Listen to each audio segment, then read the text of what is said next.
Assalamualaikum warahmatullahi wabarakatuh. Bismillah, alhamdulillah, wassalatu wassalamu ala rasulillah, wa ala alihi wa sahbihi wa mawalah. Ashhadu an la ilaha illallah wahdahu la syarikalah, wa ashhadu anna muhammadan abduhu wa rasuluhu la nabiyya ba'dah. Rabbi israh li sadri, wa yassir li amri, wahlul uqdatam min lisani yafqahu qawli amma ba'd. Pada kesempatan kali ini, kita berada dalam mata kuliah ilmu pendidikan Islam, dan yang mana pada hari ini kita akan membahas tentang bab pendidik dan peserta didik dalam pendidikan Islam.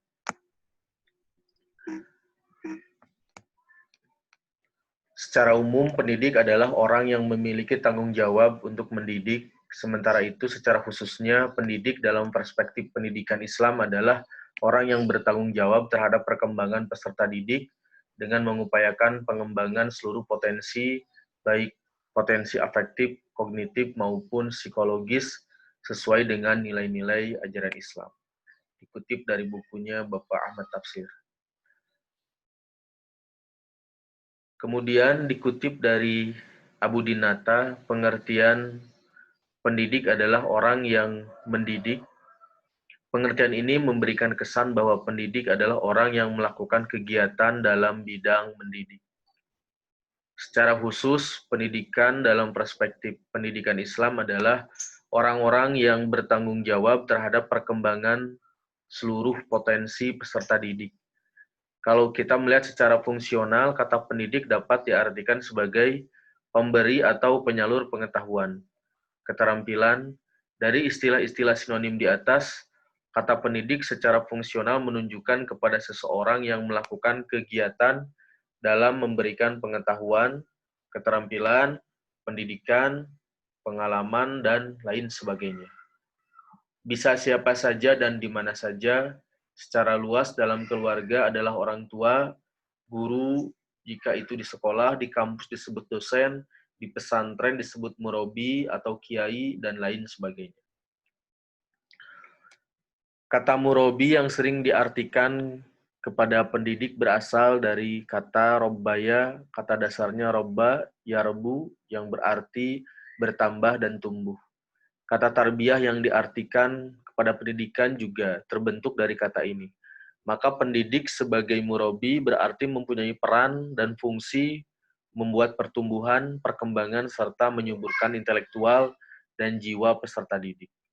Dalam hal ini dipertegas oleh Undang-Undang Nomor 20 Tahun 2003 tentang Sistem Pendidikan Nasional atau Sisdiknas yang berbunyi, pendidik adalah tenaga kependidikan yang berkualifikasi sebagai guru, dosen, konselor, pamong belajar, widya iswara, tutor, instruktur, fasilitator, dan sebutan lain yang sesuai dengan kekhusuannya, serta berpartisipasi dalam menyelenggarakan pendidikan. Pendidik selain sebagai seorang yang memberikan ilmu, pengetahuan kepada peserta didik, ia juga berperan sebagai ayah yang memiliki sebuah tanggung jawab untuk membentuk sikap dan tingkah laku mereka. Hal ini ditegaskan dalam sebuah hadis Rasulullah SAW yang artinya dari Abu Hurairah radhiyallahu an, dia berkata, Rasulullah SAW bersabda, sesungguhnya saya bagi kamu semua laksana ayah terhadap anaknya. Saya mengajarkan kepada kamu semua ketika mendatangi WC. Maka janganlah kamu semua menghadap kiblat dan jangan pula membelakanginya. Nabi memerintahkan untuk membersihkan istinja dengan menggunakan 3 batu. Nabi mencegah untuk kita melakukannya dengan kotoran kering dan tulang. Dan Nabi mencegah seseorang laki-laki membersihkan dengan tangan kanannya. Hadis riwayat Abu Daud dalam kitab bersuci. Hadis di atas setidaknya mengajarkan 2 hal, yakni pendidik haruslah laksana orang tua bagi yang dididik dan adab qodi hajah, berak dan kencing. Orang Islam diwajibkan meneladani Rasulullah SAW, terlebih orang yang berprofesi sebagai pendidik. Rasulullah SAW mengatakan, sesungguhnya saya mengajarimu laksana ayah bagimu. Sedemikian jauhnya sampai dalam hal bersuci saja beliau menjelaskan dengan sedemikian detailnya. Tidak ada isyarat tabu dalam hal ini, sehingga kita pun tidak boleh sungkan untuk mengajarkan hal-hal yang berkaitan dengan ini. Orang tua adalah manusia yang sangat menyayangi anak-anaknya. Dengan demikian, pendidik pun harus dengan kasih sayang ketika mengajar selayaknya mengajar anaknya sendiri. Oleh karena itu, pendidik dalam konteks ini bukan hanya terbatas pada orang yang bertugas di sekolah, tetapi semua orang yang terlibat dalam proses pendidikan anak sejak dalam kandungan, hingga dewasa, bahkan sampai meninggal dunia. Selain itu pula dapat dipahami bahwa pendidik adalah orang yang bertanggung jawab terhadap upaya perkembangan jasmani dan rohani peserta didik, agar mencapai tingkat kedewasaan sehingga ia mampu menunaikan tugas-tugas kemanusiaannya, baik sebagai khalifah maupun abid, sesuai dengan nilai-nilai ajaran Islam. Kedua adalah kedudukan pendidik. Menurut Rasulullah Shallallahu Alaihi Wasallam, pendidik berkedudukan sebagai orang tua, sebagaimana terdapat dalam hadis yang artinya dari Abu Hurairah radhiyallahu an, dia berkata, Rasulullah Shallallahu Alaihi Wasallam bersabda, sesungguhnya saya bagi kamu semua laksana ayah terhadap anaknya. Saya mengajarkan kepada kamu semua ketika mendatangi WC, maka janganlah kamu semua menghadap kiblat dan janganlah pula membelakanginya. Nabi memerintahkan untuk membersihkan istinja dengan menggunakan 3 batu. Nabi mencegah untuk tidak melakukannya dengan kotoran kering dan tulang. Dan Nabi mencegah seseorang laki-laki membersihkan dengan tangan kanannya. Hadis riwayat Abu Daud dalam kitab bersuci. Kenapa hadis ini saya ulangi sampai 2 kali? Ini menandakan bahwasannya hadis ini mempunyai peranan yang cukup penting dalam menempatkan pendidik di dalam kedudukannya, yakni kedudukan sebagai orang tua. Hadis di atas dengan jelas mengatakan bahwa Rasulullah bagaikan orang tua dari para sahabatnya. Pengertian bagaikan orang tua adalah mengajar, membimbing, dan mendidik anak-anak seperti yang pada umumnya dilakukan oleh orang tua. Dalam dunia pendidikan, pendidik adalah bapak rohani atau spiritual father bagi peserta didik yang memberikan santapan jiwa dan ilmu, pembinaan akhlak, dan meluruskan perilakunya yang buruk. Oleh karena itu, pendidik mempunyai kedudukan tinggi dalam agama Islam. Dalam beberapa hadis disebutkan, jadilah engkau sebagai guru atau pelajar, atau pendengar atau pencinta, dan janganlah kamu menjadi orang yang kelima, sehingga engkau menjadi rusak. Dalam hadis lain, tinta seorang ilmuwan lebih berharga ketimbang darah para syuhada. Bahkan Islam menempatkan pendidik setingkat dengan derajat seorang rasul. Al-Ghazali menukil pernyataan para ulama menyatakan bahwa pendidik merupakan pelita segala zaman. Orang yang hidup dengannya akan mendapatkan pancaran cahaya keilmiahan. Andai kata dunia tidak ada pendidik, niscaya manusia seperti binatang. Sebab pendidik adalah upaya mengeluarkan manusia dari sifat kebinatangan, baik binatang buas maupun binatang jinak, kepada sifat insaniyah dan ilahiyah. Berdasarkan penjabaran di atas dapat disimpulkan bahwa pendidik bukan hanya mengajar dan mentransfer ilmu pengetahuan saja, akan tetapi lebih luas lagi, yaitu sebagai orang tua atau bapak rohani spiritual father, yang memberikan suri tauladan, membina mental dan jiwa, serta mengembangkan potensi yang ada pada diri peserta didik. Selanjutnya adalah keutamaan pendidik. Yang pertama adalah ditinggikan derajatnya oleh Allah. Dalam ajaran Islam, posisi guru mendapatkan tempat terhormat dan mulia di sisi Allah Subhanahu wa taala sesuai dengan firman-Nya dalam Quran surah Al-Mujadalah ayat 11. Yang artinya, hai orang-orang yang beriman, apabila kamu dikatakan kepadamu berlapang-lapanglah dalam majelis, maka lapangkanlah, niscaya Allah akan memberi kelapangan untukmu, dan apabila dikatakan berdirilah kamu, maka berdirilah. Niscaya Allah akan meninggikan orang-orang yang beriman di antaramu dan orang-orang yang diberi ilmu pengetahuan beberapa derajat. Dan Allah Maha mengetahui apa yang kamu kerjakan. Penghargaan Islam yang tinggi kepada pendidik tidak bisa dilepaskan karena Islam sangat menghargai ilmu pengetahuan. Beberapa faktor mengungkapkan tentang penghargaan Islam terhadap ilmu pengetahuan dan tulisan Asma Hasan Fahmi. Di antaranya, satu, tinta ulama lebih berharga daripada darah syuhada. Yang kedua, orang yang berpengetahuan melebihi orang yang senang beribadah. Orang yang berpuasa dan menghabiskan waktu malamnya untuk mengerjakan sholat, bahkan melebihi seseorang yang perang di jalan Allah. Dan yang ketiga, apabila meninggal seorang alim, maka terjadilah kekosongan dalam Islam yang tidak diisi kecuali oleh seseorang alim yang lainnya. Kedudukan pendidik dalam pandangan masyarakat sangatlah mulia. Seorang pendidik dianggap sebagai pahlawan tanpa tanda jasa. Oleh karena itu, kita harus menghargai seorang pendidik sama seperti menghargai orang tua kita. Seperti kata pepatah, orang tua adalah guruku di rumah dan guru adalah orang tuaku di sekolah. Karenanya juga kita bisa mengetahui mana yang baik dan mana yang buruk. Yang kedua, keutamaan pendidik adalah terbebas dari kutukan Allah. Seseorang guru yang baik dalam pengertian melaksanakan tugasnya dengan ikhlas karena Allah akan mendapat kemuliaan dan keutamaan. Di antara keutamaan itu adalah ia termasuk golongan orang yang tidak putus asa dari rahmat Allah. Atau orang yang terkutuk sehubungan dengan ini terdapat hadis sebagai berikut. Abu Hurairah radhiyallahu an meriwayatkan bahwa dia mendengar Rasulullah shallallahu alaihi wasallam bersabda, "Ketahuilah bahwa sesungguhnya dunia dan segala isinya terkutuk kecuali zikir kepada Allah dan apa yang terlibat dengannya. Orang yang tahu dan orang yang belajar." Maksud orang yang tahu di sini adalah pendidik atau guru. Dalam hadis ini ditegaskan bahwa orang yang tahu atau guru atau pendidik adalah orang yang selamat dari kutukan Allah. Ini merupakan keutamaan yang sangat berharga. Dari hadis ini dapat dipahami bahwa tidak semua orang berpredikat guru dijamin Rasulullah Shallallahu Alaihi Wasallam selamat dari kutukan. Guru yang beliau maksudkan adalah guru yang berilmu, mengamalkan ilmunya dan mengajarkannya dengan ikhlas untuk mendapatkan keridhaan Allah. Yang ketiga, keutamaan pendidik adalah didoakan oleh penduduk bumi. Rasulullah Shallallahu Alaihi Wasallam bersabda dalam hadis yang diriwayatkan oleh At-Tirmizi. Abu Umamah Al-Bahili berkata diceritakan kepada Rasulullah Shallallahu Alaihi Wasallam dua orang laki-laki, yang satu abid, orang yang banyak beribadah, dan yang satu lagi alim, orang yang banyak ilmu. Maka Rasulullah Shallallahu Alaihi Wasallam bersabda, kelebihan seseorang alim daripada orang yang berilmu atau beribadah adalah bagaikan kelebihanku daripada seorang kamu yang paling rendah.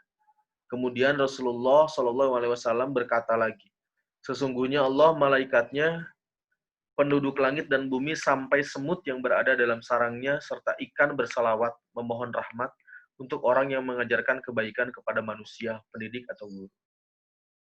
Informasi dalam hadis di atas mencakup bahwa Allah memberikan rahmat dan barokah kepada guru. Selain itu, malaikat dan penduduk langit dan bumi, termasuk semut yang berada di dalam sarang, ikan yang berada di laut, mendoakan kebaikan untuk guru yang mengajar orang lain. Ini semua adalah keutamaan yang diberikan oleh Allah kepada guru. Dan yang terakhir, keutamaan pendidik adalah mendapat pahala berkelanjutan. Sehubungan dengan keutamaan ini, ditemukan hadis sebagai berikut. Abu Hurairah radhiyallahu an meriwayatkan bahwa Rasulullah shallallahu alaihi wasallam bersabda, apabila manusia telah meninggal dunia, maka terputuslah amalannya, kecuali tiga hal. Yang pertama, sedekah jariyah, kedua, ilmu yang bermanfaat, dan yang ketiga adalah anak soleh yang mendoakannya. Dalam hadis di atas terdapat informasi bahwa tiga hal yang selalu diberi pahala oleh Allah pada seorang kendati pun ia sudah meninggal, yakni sedekah jariyah, wakaf yang lama kegunaannya, ilmu yang bermanfaat, dan doa yang dimohonkan oleh anak yang soleh untuk orang tuanya. Sehubungan dengan pembahasan ini adalah ilmu yang bermanfaat, yaitu ilmu yang diajarkan oleh seseorang, oleh alim atau guru, kepada orang lain, dan tulisan atau karangan yang dimaksudkan oleh penulis untuk dimanfaatkan oleh orang lain. Pahala yang berkelanjutan merupakan salah satu keutamaan yang bakal diperoleh oleh pendidik. Keutamaan ini diberikan kepada guru karena ia sudah memberikan sesuatu yang sangat vital dalam kehidupan manusia. Al-Ghazali mengemukakan bahwa Hasan al-Basri berkata, Kalau sekiranya orang-orang berilmu tidak ada, niscaya manusia akan bodoh seperti hewan. Karena hanya dengan mengajar, para ulama dapat menaikkan orang banyak dari tingkat kehewanan ke tingkat kemanusiaan. Selain dengan mengajar, seorang alim juga dapat menyebarluaskan ilmu kepada orang lain melalui aktivitas karang-mengarang. Itu merupakan keutamaan pendidik. Selanjutnya adalah syarat-syarat pendidik. Menjadi seorang pendidik bukanlah hal yang mudah atau sekedar mentransfer ilmu pengetahuan saja. Akan tetapi, seorang pendidik harus dibekali oleh syarat-syarat yang dapat menunjang keberhasilannya dalam proses mengajar sehingga dapat optimal. Di antaranya syarat-syarat menjadi pendidik adalah pendidik harus beriman. Yang kedua, pendidik harus berilmu. Yang ketiga, pendidik harus mengamalkan ilmunya. Yang keempat, pendidik harus adil. Yang kelima, pendidik harus berniat ikhlas. Dan yang terakhir, pendidik harus berlapang dada. Profesor Ahmad Tafsir menjelaskan bahwa untuk menjadi seorang pendidik harus memiliki syarat-syarat sebagai berikut. Yang pertama, tentang umur harus sudah dewasa. Kedua, kesehatan harus sehat jasmani dan rohani. Yang ketiga, keahlian harus menguasai bidang yang diajarkannya dan menguasai ilmu mendidik, termasuk ilmu mengajar. Dan yang keempat, harus berkesusilaan dan berdedikasi tinggi. Selain itu, Cahyadi karyawan juga menyebutkan beberapa kemampuan khas yang harus dimiliki oleh para pendidik Muslim khususnya, yakni berkemampuan bahasa Arab, kemudian berkemampuan bahasa Indonesia, berkemampuan menulis dengan huruf Arab dan huruf Latin, berkemampuan berbicara secara logis, teratur, sistematik, dan mudah dipahami, berkemampuan beretorika, berpidato atau berceramah, berkemampuan mendengarkan pembicaraan anak didik, misalnya berupa masukan, keluhan, permintaan, pertanyaan, bahkan kritikan. Selanjutnya, berkemampuan menyegarkan suasana agar tetap kondusif dan peserta didik tetap bersemangat belajar, berkemampuan berkomunikasi secara efektif, berkemampuan bercerita, misalnya kisah para nabi, rasul, sahabat rasul, dan para pahlawan atau mujahid Islam, berkemampuan memimpin forum, dan yang terakhir berkemampuan merespon dan menyelesaikan masalah peserta didik, atau menjadi seorang problem solver. Dalam menjadi pendidik, tidak boleh merasa puas atau merasa sudah baik.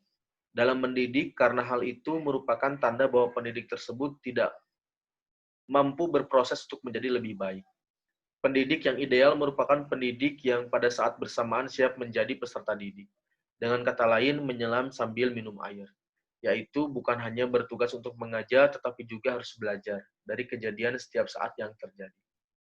Selanjutnya adalah sifat-sifat pendidik. Dalam konteks pendidikan Islam, guru adalah spiritual father atau bapak rohani bagi murid. Guru yang memberi santapan jiwa dengan ilmu, pendidikan akhlak dan membenarkannya, maka menghormati guru berarti penghormatan terhadap anak-anak pula. Dalam kenyataannya, untuk membedakan antara tugas, syarat, dan sifat sangat sulit. Sifat merupakan pelengkap dari syarat-syarat, sehingga pendidik bisa dikatakan memenuhi syarat yang maksimal. Pendidik bukan hanya menerima amanah dari orang tua untuk mendidik, melainkan juga dari setiap orang yang memerlukan bantuan untuk mendidiknya. Sebagai pemegang amanat, pendidik bertanggung jawab atas amanah yang diserahkan kepadanya. Allah Subhanahu wa taala menjelaskan dalam firman-Nya, Quran surah An-Nisa ayat 58, yang artinya, sesungguhnya Allah menyuruh kamu menyampaikan amanah kepada yang berhak menerimanya, dan menyuruh kamu apabila menetapkan hukum di antara manusia, supaya kamu menetapkan dengan adil. Sesungguhnya Allah memberi pengajaran yang sebaik-baiknya kepadamu. Sesungguhnya Allah Maha mendengar lagi Maha melihat. Oleh karena itu, pendidik hendaklah memiliki sifat-sifat sebagai berikut. Yang pertama, zuhud dan ikhlas. Kedua, bersih lahir dan batin. Ketiga, pemaaf, sabar, dan mampu mengendalikan diri. Keempat, bersifat kebapaan dan keibuan atau dewasa. Dan yang terakhir, mengenal dan memahami peserta didik dengan baik, baik secara individual maupun secara kolektif. Para ahli pendidikan Islam selalu mencampurkan tugas, syarat, dan sifat guru. Hal ini dapat dipahami karena ketiganya memang mempunyai hubungan yang sangat erat. Sifat-sifat guru yang dikemukakan oleh para ahli dapat disederhanakan sebagai berikut. Yang pertama adalah kasih sayang kepada anak didik. Kedua, guru harus lemah lembut. Ketiga, rendah hati. Keempat, menghormati ilmu yang bukan pegangannya. Kelima, adil. Keenam, menyenangi ijtihad. Ketujuh, konsekuen, perkataan sesuai dengan perbuatan. Kedelapan, sederhana. Dalam menjadi pendidik, sifat-sifat ini harus tertanam di dalam jiwa dan sanubari. Sehingga di dalam pelaksanaan tugas sebagai seorang pendidik selalu diselimuti perasaan yang positif dan hanya mengharapkan keridhaan Allah Subhanahu wa Ta'ala semata. Karena hanya mengharapkan ridhonya, mudah-mudahan akan terhindar dari perbuatan-perbuatan yang menyimpang dan melanggar perintah Allah Subhanahu wa Ta'ala. Selanjutnya adalah pengertian peserta didik. Secara etimologi, peserta didik dalam bahasa Arab disebut dengan tilmid. Jamaknya adalah talamid yang artinya adalah murid. Maksudnya adalah orang-orang yang mengingini pendidikan dalam bahasa Arab dikenal dengan istilah tolib. Jamaknya adalah tulab, yang artinya adalah mencari. Maksudnya adalah orang-orang yang mencari ilmu. Menurut pasal 1 ayat 4 Undang-Undang Republik Indonesia Nomor 20 Tahun 2003 tentang Sistem Pendidikan Nasional, peserta didik adalah anggota masyarakat yang berusaha mengembangkan dirinya melalui proses pendidikan pada jalur, jenjang, dan jenis pendidikan tertentu. Abu Ahmadi juga menuliskan tentang pengertian peserta didik. Peserta didik adalah anak yang belum dewasa, yang memerlukan usaha, bantuan, bimbingan orang lain untuk menjadi dewasa. Guna dapat melaksanakan tugasnya sebagai makhluk Tuhan, sebagai umat manusia, sebagai warga negara, sebagai anggota masyarakat, dan sebagai suatu pribadi dan individu. Berdasarkan pengertian di atas, yang dimaksud dengan peserta didik adalah anggota masyarakat yang belum dewasa, yang memiliki fitrah atau potensi, baik secara fisik maupun psikis, yang memerlukan usaha, bantuan, dan bimbingan orang lain yang lebih dewasa, untuk mengembangkan dirinya melalui proses pendidikan pada jalur jenjang dan jenis pendidikan tertentu. Menurut George R. Knight, sebagaimana diikuti oleh Abdurrahman Assegaf dalam bukunya yang berjudul Filsafat Pendidikan Islam, siswa atau peserta didik dipandang sebagai anak yang aktif, bukan pasif yang hanya menanti guru untuk memenuhi otaknya dengan berbagai informasi. Siswa adalah anak yang dinamis yang secara alami ingin belajar, dan akan belajar apabila mereka tidak merasa putus asa dalam pelajaran yang diterima dari orang yang berwenang atau dewasa yang memaksakan kehendak dan tujuannya kepada mereka. Dalam hal ini, Dewey menyebutkan bahwa anak itu sudah memiliki potensi aktif. Membicarakan pendidikan berarti membicarakan keterkaitan aktivitasnya dan pemberian bimbingan padanya. Peserta didik merupakan sasaran objek dan sekaligus sebagai subjek pendidikan. Oleh sebab itu, dalam memahami hakikat peserta didik, para pendidik perlu dilengkapi pemahaman tentang ciri-ciri peserta didik. Setidaknya, secara umum, peserta didik memiliki 4 ciri, yaitu peserta didik dalam keadaan berdaya, maksudnya ia dalam keadaan berdaya untuk menggunakan kemampuan, kemauan, dan sebagainya. Kedua, mempunyai keinginan untuk berkembang ke arah dewasa. Dan yang ketiga, peserta didik mempunyai latar belakang yang berbeda. Yang terakhir, peserta didik melakukan penjelajahan terhadap alam sekitarnya dengan potensi-potensi dasar yang dimiliki secara individu. Untuk selanjutnya adalah hakikat peserta didik. Dalam pandangan pendidikan Islam, untuk mengetahui hakikat peserta didik, tidak dapat dilepaskan hubungannya dengan pembahasan tentang hakikat manusia. Karena manusia hasil dari suatu proses pendidikan. Manusia konsep ajaran Islam, menurut konsep ajaran Islam, manusia pada hakikatnya adalah makhluk ciptaan Allah yang secara biologis diciptakan melalui proses pertumbuhan dan perkembangan yang berlangsung secara evolutif, yaitu melalui proses yang bertahap sebagai makhluk ciptaan manusia. Sebagai makhluk ciptaan, manusia memiliki bentuk yang lebih baik, lebih indah, dan lebih sempurna dibandingkan makhluk lain ciptaan Allah. Hingga manusia dinilai sebagai makhluk lebih mulia. Sisi lain, manusia merupakan makhluk yang mampu mendidik, dapat dididik, Karena manusia dianugerahi sejumlah potensi yang dapat dikembangkan. Itulah antara lain gambaran tentang pandangan Islam mengenai hakikat manusia, yang dijadikan acuan pandangan mengenai hakikat peserta didik dalam pendidikan Islam. Peserta didik dalam pendidikan Islam harus memperoleh perlakuan yang selaras dengan hakikat yang disandangnya. Sebagai makhluk Allah, dengan demikian sistem pendidikan Islam, peserta didik tidak hanya sebatas pada objek pendidikan, melainkan pula sekaligus sebagai subjek pendidikan. Dalam perspektif falsafah pendidikan Islam, semua makhluk pada dasarnya adalah peserta didik. Sebab dalam Islam sebagai murabbi, mu'alim, dan mu'addib, Allah Subhanahu wa Ta'ala pada hakikatnya adalah pendidik bagi seluruh makhluk ciptaannya. Dialah yang mencipta dan memelihara seluruh makhluk. Pemeliharaan Allah Subhanahu wa Ta'ala mencangkup sekaligus kependidikannya, baik dalam arti tarbiyah, ta'alim, maupun ta'adim.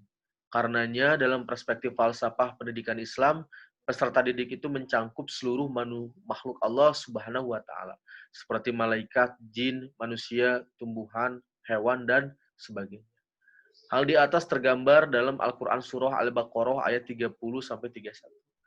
Ingatlah ketika Tuhanmu berfirman kepada para malaikat, sesungguhnya aku hendak menjadikan seorang khalifah di muka bumi. Mereka berkata, mengapa engkau hendak menjadikan khalifah di bumi ini, orang yang akan membuat kerusakan padanya dan menumpahkan darah. Padahal kami senantiasa bertasbih dengan memuji engkau dan mensucikan engkau. Tuhan berfirman, sesungguhnya aku mengetahui apa yang tidak kamu ketahui. Dan dia mengajarkan kepada Adam nama-nama benda seluruhnya, kemudian mengemukakannya kepada para malaikat. Lalu berfirman, sebutkanlah kepadaku nama benda-benda itu jika kamu memang benar-benar orang yang benar. Ada dua peserta didik yang diperbincangkan dalam ayat ini, yaitu malaikat dan Nabi Adam. Pendidiknya adalah Allah. Dia mengajarkan malaikat dan juga Nabi Adam alaihi salam. Malaikat diberikan hak berbicara mengenai apa yang akan Allah lakukan, yaitu penciptaan manusia sebagai khalifah di muka bumi. Dan Nabi Adam sebagai peserta didik tidak hanya menerima transfer ilmu tanpa usaha dari Allah, tetapi Allah memberikan daya kepadanya, berupa indera, akal, atau kolbu, sehingga membuat Nabi Adam alaihi salam aktif dan memperoleh ilmu mengungguli malaikat. Malaikat tidak menguasai ilmu yang dikuasai oleh Nabi Adam alaihissalam. Dalam perspektif falsafah pendidikan Islami, pada hakikatnya semua manusia adalah peserta didik. Sebab pada hakikatnya semua manusia adalah makhluk yang senantiasa berada dalam proses perkembangan menuju kesempurnaan, atau suatu tingkatan yang dipandang sempurna dan proses itu berlangsung sepanjang hayat. Dalam filsafat pendidikan Islam yang ditulis oleh Hasan Basri, dalam perspektif filsafat pendidikan Islam, hakikat peserta didik terdiri dari beberapa macam. Yang pertama adalah peserta didik adalah darah daging sendiri. Orang tua adalah pendidik bagi anak-anaknya, maka semua keturunannya menjadi anak didiknya di dalam keluarga. Peserta didik adalah semua anak yang berada di bawah bimbingan pendidik di dalam lembaga pendidikan formal maupun non-formal, seperti di sekolah, pondok pesantren, tempat pelatihan, sekolah keterampilan, tempat pengajian anak-anak, seperti TPA, MDA, majelis taklim, dan sejenis. Bahwa peserta pengajian di masyarakat yang dilaksanakan seminggu sekali atau sebulan sekali, semuanya orang-orang yang menimba ilmu yang dapat dipandang sebagai anak didik. Dan yang ketiga, peserta didik secara khusus adalah orang-orang yang belajar di lembaga pendidikan tertentu yang menerima bimbingan, pengarahan, nasihat, pembelajaran, dan berbagai hal yang berkaitan dengan proses kependidikannya. Selanjutnya adalah tugas dan tanggung jawab peserta didik.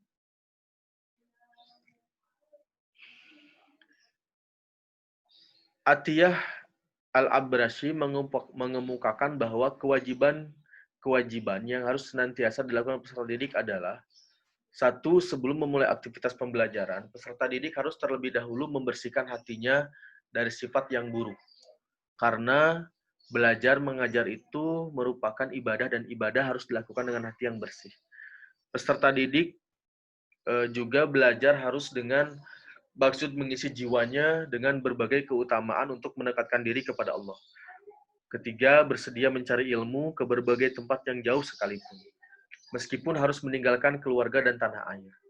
Keempat, tidak terlalu sering menukar guru dan hendaklah berpikir panjang sebelum menukar guru. Kelima, hendaklah menghormati guru, memuliakan dan mengagungkannya. Karena Allah Subhanahu wa taala serta berupaya menyenangkan hatinya dengan cara yang baik. Yang terakhir, jangan merepotkan guru, jangan berjalan di hadapannya, jangan duduk di tempat duduknya, dan jangan mulai bicara sebelum diizinkan guru. Selanjutnya, jangan membukakan rahasia kepada guru atau meminta guru membukakan rahasia dan jangan pula menipunya. Selanjutnya, bersungguh-sungguh dan tekun dalam belajar, lalu saling bersaudara dan mencintai antara sesama peserta didik. Selanjutnya, peserta didik harus terlebih dahulu memberi salam kepada guru dan mengurangi percakapan di hadapan gurunya. Selanjutnya, peserta didik hendaknya senantiasa mengulangi pelajaran baik di waktu senja dan menjelang subuh atau di antara waktu isya dan makan sahur. Dan yang terakhir, bertekad untuk belajar seumur hidup. Long life education. Dan yang terakhir adalah kode etik peserta didik. Imam Al-Ghazali merumuskan 11 kode etik yang harus dimiliki oleh peserta didik. Yaitu yang pertama, belajar dengan nilai ibadah dalam rangka taqarrub kepada Allah Subhanahu wa taala, sehingga dalam kehidupan sehari-hari peserta didik dituntut untuk menyucikan jiwanya dari akhlak yang rendah dan watak yang tercela dan mengisi dengan akhlak yang terpuji. Kedua, mengurangi kecenderungan pada duniawi dibandingkan masalah ukhrawi. Artinya, belajar tak semata-mata untuk mendapatkan pekerjaan, tetapi belajar ingin berjihad melawan kebodohan demi tercapainya derajat kemanusiaan yang tinggi baik di hadapan manusia maupun Allah Subhanahu wa taala. Ketiga, bersikap tawadu atau rendah hati dengan cara mengamalkan atau menanggalkan kepentingan pribadi untuk kepentingan pendidikan sekalipun ia cerdas. Keempat, menjaga pikiran dan pertentangan yang timbul dari berbagai aliran sehingga ia terfokus dan dapat memperoleh satu kompetensi yang utuh dan mendalam dalam belajar. Kelima, mempelajari ilmu yang terpuji, baik ilmu umum maupun ilmu agama. Keenam, belajar dengan bertahap dan berjenjang. Ketujuh, belajar ilmu sampai tuntas untuk kemudian beralih pada ilmu yang lainnya. Kedelapan, memahami nilai-nilai ilmiah atas ilmu pengetahuan yang dipelajari. Kesembilan, memprioritaskan ilmu diniyah sebelum memasuki ilmu duniawi. 10. Mengenal nilai-nilai pragmatis bagi suatu ilmu pengetahuan, yaitu ilmu yang dapat membahagiakan serta memberi keselamatan dunia akhirat. Dan yang terakhir, harus tunduk dan patuh pada nasihat pendidik sebagaimana tunduknya orang sakit terhadap dokternya. Mengikuti segala prosedur dan metode mazhab yang dianjurkan pendidik pada umumnya. Kesimpulannya, dari pembahasan di atas, maka dapat disimpulkan bahwa pendidik adalah orang yang melakukan kegiatan dalam bidang mendidik. Secara khusus, pendidikan dalam perspektif pendidikan Islam adalah orang-orang yang bertanggung jawab terhadap perkembangan seluruh potensi peserta didik. Kalau kita melihat secara fungsional, kata pendidik dapat diartikan sebagai pemberi atau penyalur pengetahuan keterampilan. Seorang pendidik mempunyai rasa tanggung jawab terhadap tugas-tugasnya sebagai seorang pendidik. Seperti yang dikatakan oleh Imam Al-Ghazali bahwa tugas pendidik adalah menyempurnakan, membersihkan, menyempurnakan, serta membawa hati manusia untuk taqarrub kepada Allah Subhanahu wa taala. Sedangkan peserta didik adalah makhluk yang berada dalam proses perkembangan dan pertumbuhan menurut fitrahnya masing-masing, di mana mereka sangat memerlukan bimbingan dan pengarahan yang konsisten menuju ke arah titik optimal kemampuan fitrahnya. Berdasarkan pengertian ini, maka anak didik dapat dicirikan sebagai orang yang tengah memerlukan pengetahuan atau ilmu, bimbingan, dan pengetahuan. Baik, itu saja yang bisa disampaikan terkait pendidik dan peserta didik dalam pendidikan Islam. Kita bertemu di bab selanjutnya. Wal afu minkum wallahul muwafiq ila aqwamit thoriq. Wassalamualaikum warahmatullahi wabarakatuh.